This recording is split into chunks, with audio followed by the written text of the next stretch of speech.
If you worry about what other people think, soon enough, you will be on the sidelines of your life. Welcome to the Millionaire Woman Show, where we'll be discussing leadership, business, human potential, inspiring you to live rich from the inside out. Unlock your creativity, stretch out of your comfort zone, break through your barriers, take inspired action, and achieve epic results. Now here's your host, three-time best-selling author, speaker, and certified executive coach, Debra Kasowski. Hello, everyone, and welcome to the Millionaire Woman Show, where we bring you people from around the globe who are going to inspire, educate you, and motivate you into action. Today, special guest, I have Edna Keep, and her journey from a single mom at 16, living subsidized housing with a daughter in subsidized daycare, to multi-million-dollar real estate entrepreneur coach that inspires others. Her major operations are long-term buy and hold rental apartment buildings. Her claim to fame is a $65 million real estate portfolio built by other people's money. A proponent of education and inspiration, Edna offers live training with her free real estate coaching Fridays and Mindset Monday live events on Facebook each week. Please welcome Edna Keep to the show. Thank you so much, Debra. It's my pleasure to be here. Well, I'm really excited to have you. I was on your podcast and I've, even seen some of your infomercials on YouTube. They've actually popped up as I'm reviewing things, and I'm very intrigued because I know real estate is something that sometimes makes people nervous, and it has a lot to do with mindset, and it has a lot to do with decision making.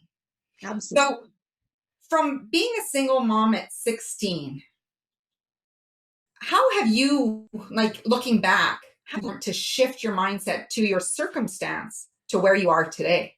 Well, it was just incrementally, which I think everybody has to go through their own growth. You can, it's like incremental steps all the time. And that's what I found. I worked at a doctor's office straight out of high school, slightly above minimum wage. But it was an office job. So Monday to Friday, I was doing better than my friends who were mostly like waitressing and stuff like that. They probably earn more money than me, but there's just something about working during the day, And then I decided I was tired of that. And I took an accounting clerk course. And, I just started I couldn't go to university because I always had to support my daughter, didn't have the money for it. And then I got an office administrator's job again, self-study, got the job, stayed there for a while. Then I got into financial advice, same sort of thing. I just started doing it on the side. I couldn't let go one and move to the other because of the child. So I had to, always have a side gig. Even today, I feel like I have side gigs because I do more than one thing all the time. And, but incremental growth all the way through. And I think that's what people just need to wrap their head around is it's really hard to go from A to Z, but A, B, C, D, absolutely doable. Yeah, because entrepreneurship is not just one trajectory. We often see it loops around kind of like a roller coaster direction. There's detours all along the way. Yeah. But it's not uncommon for people to have, whether they call it a side gig, side hustle, but it's something that they've become passionate about. And, sometimes it was just an art that they would end up eventually turning into a business. Yeah, for sure. And, even now, my transition into real estate coaching just kind of came about organically. People started to ask me, how did you do what you did? And so then I built a course around it. And now my primary thing is coaching, and I love it. And I'm not going to say I'm going to do it for the rest of my life. But right now, it's my absolute passion. I love it. But who knows where I'll be in the next 10 years. So did you have mentors that, you got led into being in real estate? All along the way. You know what? I hired my first coach in 1999 when I was a early financial advisor. And the reason I did is we were at a big convention in Scottsdale, Arizona. And we were surrounded by these big multi-million producers, and they sat all us little guys with them and just to rub shoulders. And one of the things that somebody on stage said was, how many of you in the audience have a coach? And I looked around and I had already vetoed in on who was the top producers. They all had a coach. I went home, hired a coach, never been without one since. I probably never will, because I believe that every time we're wanting to go to a new level, new devil, there's always something you got to learn. There's always a mindset issue that you got to overcome, because what gets you here doesn't get you here, So always, and I always look for a coach who's done what I want to do. Not cheerleaders. There's lots of cheerleader type coaches out there. People always tell me, I had coaches at the beginning, oh, you're doing so good. You're doing so good. I'm hiring you. Tell me I'm good. I'm hiring you to kick my ass, And so, yeah, always. I love having a coach. It feels so good to have somebody give you that push. Yeah. So, One of the things Debra, also kudos, because when you're an entrepreneur, you work by yourself so much of the time, right? Yes, yes. And it's nice to have that cheerleading aspect, but a really good coach is someone who's willing to see where you're stuck in self-limiting belief. Exactly. See where you're not willing to push your boundaries. Yeah. What experiences that have you had with people when they're kind of nervous about evaluating the deal or wanting to take the first step? What are some of the self-limiting beliefs that you encounter with some of your clients? That they're going to make a big mistake. And who am I to think I can own an apartment building? That's something. I remember having that thought in my own mind when the first time I was told, Edna, why don't you look at buying a multifamily instead of buying all these single family houses? I can't do that. I don't have enough houses yet. So it's an automatic first thought a lot of times, but lots of people just stay there saying, no, I can't do it. And I push through that a lot. Like, you know what? If you can do it, I can do it. Or if it's something I'm interested in, right? Yeah. Because it's not necessarily like the game of Monopoly, although, it might begin with all those individual houses before you could get the hotel, but there is opportunity to jump right into something else and be able to manage it. With guidance. That's all you need is guidance. That's why I say a coach is so valuable, because they've been there, done that. Then they can guide you through the process. I've taken 18-year-old kids just out of high school. I had a couple local boys, actually, straight out of high school, 18 and 19 years old. Within 2 years of working with me, they owned 72 doors. No way. That's amazing. I know. And they still lived at home with their parents, both of them. Yeah, that's probably the best way to do it. It was brilliant, because they didn't have all these expenses. They were out of the rat race. I don't know. Well, within that 2-year period, I mean, they were at $8,000 a month in cash flow, and they were, well, what was that? 2 years later, 20 and 21. It was amazing, and now they're just off doing like all kinds of amazing things. I'm so proud of them, and it all started with. They read the Rich Dad Poor Dad book, and they realized that they needed a coach, Yeah. And having that coach is also about that accountability. You have someone to check into. Did you do this? Yes, I did this. What do I have to do next? And, there's that guidance, but there's also, when you catch that, like we said, the barriers to entry, that self-limiting belief. I know one self-limiting belief that I think of that I think I've read in a book that, often people think that they'll never do better than their parents, or who are they to do better than what their parents have done, because that's how they were raised and that's all they see. There's this ceiling that they've created for themselves. Yeah. Yeah. And you know what? That's how our paradigms are formed, where from birth to 4, our mind is a blank slate. We take in whatever that's planted in there. And then in a lot of cases, we fight to get rid of that the rest of our lives, but you know what? So many of those paradigms were good. I mean, working people, get a good job, like we had so much going for us. There's people, who've been in the welfare system their whole lives, generations and generations and generations. At least, we started I think my family was mostly blue collar. And then, you can move up from there a lot easier, I think, than starting from the, social services aspect. So yeah, we tend to stay similar lifestyles as our parents. Yeah. And you need to break through those barriers, because, Albert Einstein talks about insanity is doing the same thing over and over. And then you sit there thinking, well, I'm getting the same results. But if you want to do something different, you need to do something different if you want to see different results. I And have in to order become to a do that, different person. You have to become a different person too, right?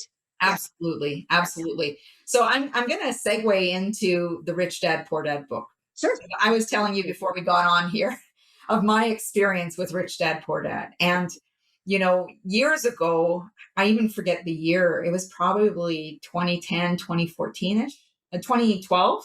Yeah. I was in the audience watching Rich Dad Poor Dad representative, and he was talking in front of the stage, and I was like just mesmerized watching all these people pay attention to everything that he was saying. Yeah. And he pulled me up in front of the room because during the break I said, hey, I want to know how to be a speaker like you, and I want to pick your brain. Big mistake. Yeah. For all of you listening, never tell somebody you want to pick their brain, because if you read Rich Dad Poor Dad, it was my most instantaneous lesson ever, that you either volunteer or you ask to help at events so that you can learn and get in conversation and you get introduced to people. It's a law of reciprocity. There's a give and take. If I said I'm going to take you out for lunch and I would love to learn more about what you do, then there's a thing of reciprocity because you're going to pay for that meal. Yes. There's an exchange versus feel like you're picking somebody's brain. Anytime someone says that to me, I'm like, whoa, hold the boat. You need to read Rich Dad Poor Dad. And a lot of valuable information there. And you were saying that, your students have also read that book. Mhm. And what lessons have you taken away from some of the books that you've read on real estate along your journey? One of my favorite books was a Robert Kiyosaki book called Why Do A Students Work for C Students and C Students Work for the Government? And I like that book so much because I was a C student. And it just kind of made me feel good because, it was the first time in my life really that I realized my strengths lie in the area that teachers used to say were my weaknesses. Mhm. And I realized that years later. And but for many years beat myself up for not being as smart. I had a brother that always had A's and everything, and he was the captain of the volleyball and basketball and everything. And I just wasn't. And getting compared to that, and somebody that you absolutely admire too, because to this day I admire everything he is and does. And to be compared to that, you feel lacking. Like you feel like, oh, I'll never live up to that. And you know what? It wasn't until I'd already experienced a certain amount of success that I realized that I could never be that person. What I was doing, I was working within my strengths, but for many years I was not made aware that those are my strengths. They were all downsides. Like you talk too much, you don't study hard enough, you're not into details, like all the stuff that now is the best thing I have going for me. And it's fascinating because all of these comments, like whether it be from our mom or dad or teacher, they all have this opinion, which we buy into the Yes. story, which ends up being a lie because that's their definition, their lens based on all of their own experiences and not necessarily how we see ourselves. And then when we see those people, unless you've said, I'm not going to take any of that personally, if you haven't gotten to that stage yet, you're going to take that personally. And every time you're around that person, you're going to want to be that. And you lose yourself when you're trying to live up to everybody else's opinion of who you are. Yeah, everybody else's expectations, right? Yeah, absolutely. So that book really made a big difference for me. It was like, this totally makes sense. This totally makes sense. I couldn't, I couldn't have put it in words till I read that book. And it was like, I hire A students all the time. I have to because I'm not that smart. I need the ones who can look at the details. I'm eternally optimistic. I never think anything's going to go wrong. So I have to have a lawyer that tells me this could go wrong and this could go wrong. Yes, exactly. Yeah. So how important is it to form the team around you? I know in health, like our own personal lives, we have doctors, we have eye doctors, we have the dentist, we have physiotherapy, or the grocery store clerks or whatever. They're all part of our team of helping us with our health and fitness or those kind of things. But How important is it forming a team initially when you're getting into real estate? You know what? It's imperative. And it's the very first thing I touch on in my course when I teach people, because you can't do multifamily alone. You can buy a single family home here and there and still manage it all. But one of the things I learned very early on, we had 50 doors within 18 months of starting. And people were asking me all the time, we'd go back to our, initial conventions where we'd met a bunch of people and they go, "Oh, what'd you do?" And we realized then is what we did is we surrounded ourselves with the people that were already doing it. And we didn't get drawn into the day-to-day operations. We didn't property manage. We didn't do our own maintenance. And that was the biggest difference, because they took all the same classes I did. Yeah. They showed up at all the events, but the difference is from day one, I didn't want to deal with tenants and toilets. And so I partnered with one of our first partners, actually owned a property management firm. Well, it was perfect. We could do our sweet spot, they could do theirs. And to this day, they own one of the biggest property management firms in our city, so they've done really, really well. But it was never anything we wanted to do. So it was a great compliment. And that I think is so important. And you got to have team members, even realtors and mortgage brokers that own real estate too, because if you don't, they don't really get the game. They really don't get the game. And collaboration is key, because Is by doing that, you're leveraging time, right? So how, you're leveraging time, money, knowledge. everything. Yes. Yeah. Tell me how that's benefited you in building your portfolio. Well, like I said, we stayed away from the whole property management side. I think property management can drive you absolutely bonkers, dealing with tenants and toilets and stuff all the time. It's so time consuming. I found that people were getting stuck at 4 doors when we had did this 50 doors in 18 months. And that was the first thing. I'd say, are you managing your own properties? Oh yeah, I don't want to pay that money out yet. And they'd get stuck. They couldn't even think about anything else. So that's why they couldn't. So yeah, that collaboration's a big thing. And finding the sweet spot too. Like my strength was raising the capital, finding the deals, raising the capital, analyzing the deals. I can do all that. But once I own a property, I'm not that interested. You know what I mean? So you have to have the team in place to look after all that kind of stuff. And that way it allows you to play in your strengths, because I know individuals who they want to do the renos, they want to do this, and Thank God. They're caught up in the doing of it, in being in the business versus working on the business of real estate. Yeah. Yeah. And we need those people too, like you want to have your renovation teams, you can get in and, increase the value of your property. Absolutely. But it has to be almost a specialty where you can really make money at it, And it's a cost of your time. I think people take for granted, oh, well, I could do this and I can do that and I'm going to save so much money. But are you truly saving that much money when you can be spending more time with your family one evening while you hire someone at a cheaper rate? People need to value their time, put $1 on their time as well. I've got a good story about that. And it's actually my brother that I love to pieces. I still remember this. He drove to Lloydminster, which is 2 hours away from his hometown, early in the morning on Boxing Day to stand in line so he would get this price.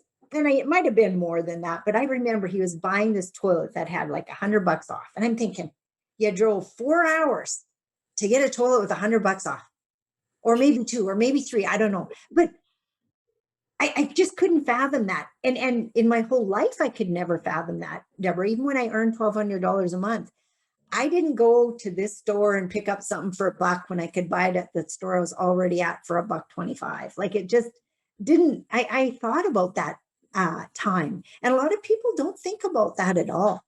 Yeah, because it's like your cost of gas, your cost of your time. I know people say even the wear and tear of your vehicle. I'm like, okay, if we're going to get that technical, just go to the local store, support your local business, because really you're spending a lot more time and energy, and I like to call it putzing, so you're going to be effective with your time and money. You want to streamline as much as you can. Yeah. So let's jump into talking about buying real estate. So how does somebody buy the right real estate with investor capital to build wealth and a passive income while building a wealth and passive income for the investors as well. Well, I want to touch on passive income first of all, because we've kind of changed the terminology to cash flow, because there's not much that's really passive about real estate unless you're the one who just hands over the money. There's always work and stuff to be done. Even if you're overseeing the manager, there's still some work. The difference is it's not a 9 to 5 job or a 24/7 job. It's like you can handle a lot of buildings with a few phone calls, because it's you, manager, not the 600 tenants that we have. So that's the line between the two that people really have to watch. Yeah. And that's where you have that greater chance of leverage, right? You hire people who you trust to look after those pieces. So people who are scared of property management can still be investors. Exactly. Yeah. Yeah. And you know what? It's not my forte. So why would I try it, do it? Because I probably wouldn't be near as I know I wouldn't be as good at it as others, because it doesn't interest me. So how does one create a 5-year financial freedom plan versus the 40-year plan, the traditional one that we hear about? Well, that was our goal when we started. As a financial advisor, I was earning pretty good money, but we had a base like that. We thought if we could just earn this much every month, everything, could fall into place from there. And in our case, it was 5,000 a month. We thought I wasn't planning on giving up my financial advisory position, but we thought if we could supplement the income by 5,000 a month, that would be just key. So, where it really hit home with me is Robert Kiyosaki has a game called Cash Flow 101. Have you ever played that? Yes, I own it. And I own the kids' version as well. I do too. And I love that game. You know, uh, Everybody starts out in the rat race, we get a job and da da da. And I remember when I first started playing that game, I wanted to be the doctor and the lawyer and the one making the big money. And I learned very quickly that you really don't want to be those ones, because it takes you a lot longer to get out of the rat race. And, we kind of there. We had good money. We got ourselves into debt, nice house and nice cars and all that kind of stuff.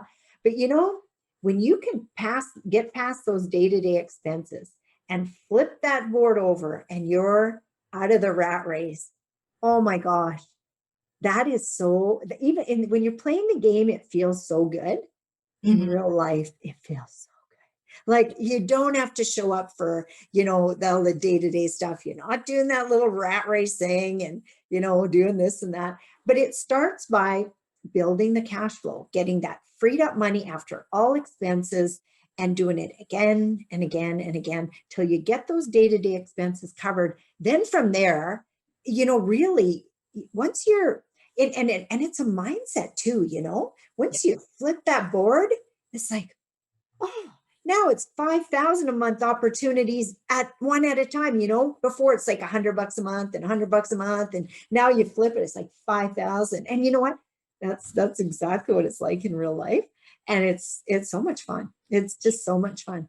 So how do you help people when they're interested in real estate? They're wanting to get started, but they look at their daily expenses and they're not sure what to do. What would be the first couple things you would tell them to start doing?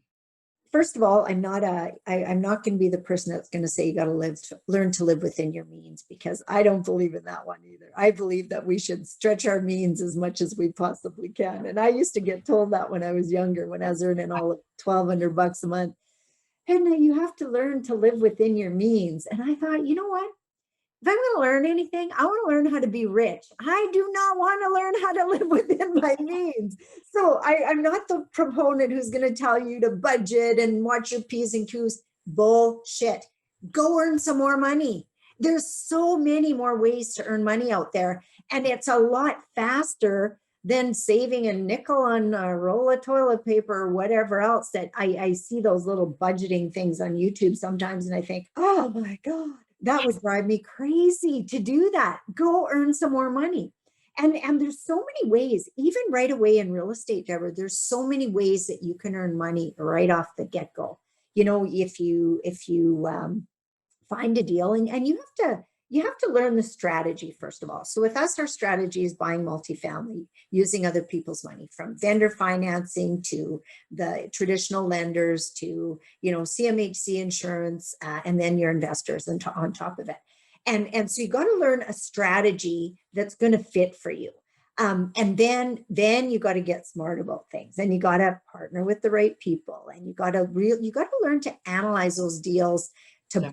first of all, purchase them properly, but then also to learn how to run them properly. And if you're good in this purchasing part, doesn't necessarily mean you're going to be good in the other part too. So that's again where collaboration comes in. Somebody else might be better at the day-to-day operations. Usually the person that's growing the business and building the business is not the same person who's going to be good at day-to-day operations. My first full-time office position was operations manager, because I'm not a detail person. I need somebody else to look after all that kind of stuff.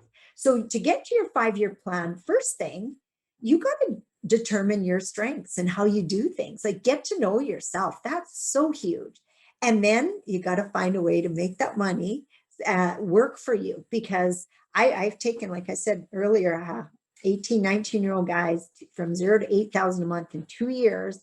And they started after they'd read a Rich Dad book and really had a dream, but they had a dream and they weren't scared of trying something, and they had no debt, and they still lived at home. They were out of the rat race very, very quickly, because they didn't buy into all that. Oh, I need a house. I need a brand new car. I need to have my own place. I need to have it all furnished beautifully. And I need to be able to travel. And, they didn't buy into 150 things that a lot of us get sold. So all you have to do, because it's a belief, it's something that's always told to them, to people from generation to generation. You want to do this. I remember, I grew up on a farm, and I remember my mom saying, well, you want to go get school, you want to get education, you want to get off the farm. And then when I had kids, it's like, well, I can't believe you're raising your kids in the city, and you should go back to the farm. I'm like, you just mixed me completely up. yeah. But now I understand what she was, referring to. It was more about the values. And I said, I can instill the same values where I am. And it's going to be what you choose to believe. Like, what belief do you hold true? And what beliefs do you know that are holding you back from this opportunity? So I really love your story, Edna, about these young adults making a decision that they're going to invest their money with their parents' support to really grow. Yeah. And those things can come, when you build yourself up from the age of 20, like, you got another 60, 70 years to go. And just think of the legacy that goes with that. Yeah.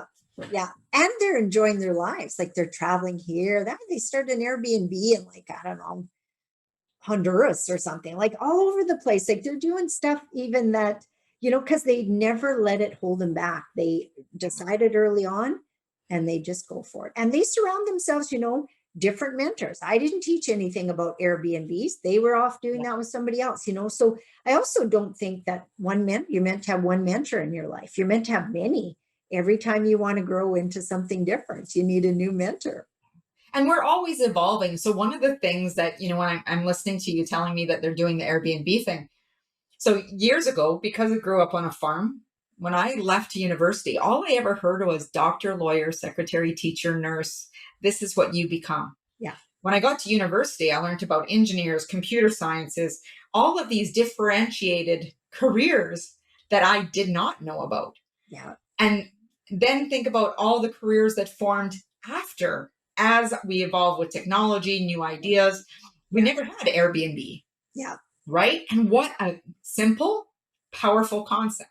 Yeah. So to not let people define themselves by titles either, because again, that's creating that box, that barrier of what's possible. And I love how you said, you're the eternal optimist. And we have to have some people that, because I would be on your team, to have some people kind of pull us in to say, okay, touch the ground once in a while, touch the ground once in a while. Yeah, exactly. Yeah. But, there's so many opportunities, and there's going to be new careers and new opportunities evolving. It's just being able to be ready and prepared for when that opportunity arrives. So, to take the real estate course, I know you have a course But 90 days to 5K. That's amazing that, there's that opportunity within 90 days. You can already be a part of being in real estate. Yeah, exactly. And students are doing things faster than I am too. And again, it's mentorship. They have somebody in their corner. One of the coaches I worked with one time said, I believe in you until you believe in yourself. And that is so true, because a lot of people are going, really? I can do that? I can do that? Yeah, you can do it. If I can do it, you can do it. You just have to take one step and then the next step and then the next step. I a lot of times push my students to make offers before they're ready. And they'll go, oh, but I don't know enough. I don't know enough. And I go, you'll be surprised what you actually know, but I also tell them you can study till the cows come home, but it's not till you actually do a live deal that you're really going to be confident that you know your stuff anyway. So why not do that sooner rather than later? And that confidence comes as you take action. With anything, doesn't it, Deborah? With anything. Yeah, it doesn't. You don't get the confidence and then you take action. You have to take the action to get the confidence. So how important is it to develop one's decisiveness when it comes to getting involved in real estate? They have the gut check, that intuition, the heart, the mind. What do you talk about when it comes to that intuition and being decisive? Well, you know what? Everything's a decision. Getting up in the morning is a decision. Brushing our teeth is a decision. But a lot of those behaviors are habitual for us. Where it makes a difference is, we've got these ingrained habits that we do on a day-to-day basis. Some they're great. Like, what would we be like if we didn't do all that stuff when we first get up in the morning? But you know what? It's a decision to be wealthy. It's a decision. I decided a long time ago, like I said, I didn't want to learn how to budget and learn to live within my means. I wanted to study wealth and become wealthy. Why would you spend years and especially if you don't like it? I hated living like that, So study something different. And that's where you're really going to grow. First of all, finding something you like to do, being around like-minded people. When you're around a bunch of action takers, you're a lot more likely to take action than if you're sitting around a bunch of couch potatoes with anything. You become who you hang out with. You become who you hang out with. Absolutely. Yeah. One of the things I love that you said, Edna, was, people talk about financial freedom and I'll say, well, how much is that? Well, it might be this number. I have no idea. I just want to be financially free. When all of my expenses are paid for, I'll be financially free. But really, it's not only the financial freedom you're seeking. You're seeking the freedom to have choice, to wake up in the morning and choose what you want to do. Choose. That's the biggest thing. Because, people will say to me once in a while, wait a minute, why are you still working? And I think, oh my gosh, what would I do if I wasn't working? I'm not a beach person. I actually kind of find it torturous we talked before about Mexico time. I'll go a week here and a week there, but I am done. I would much rather do the work that I do because I love it than vacation. So why not keep doing what you love to do, right? I'll never be one of those people that spend hours on a beach. I think that's boring, And you want to be able to do what you love every single day because it helps you grow. It helps you share your gifts with the world and really make a difference. It does. It really does. Yeah. Well, Edna, I have some extra questions in my toolbox here, and it's been such a pleasure to have you here. But first of all, I'd love for people to know how they can stay in touch with you before I ask those. The best way, just reach out to me. I'm on Facebook, Coach Edna Keep, and my website's ednakeep.com, and my email address is edna@ednakeep.com. And I do have a lot of free stuff. I do mindset training every month. I do a three-day series, Tuesday, Wednesday, and Thursday of every month for my students.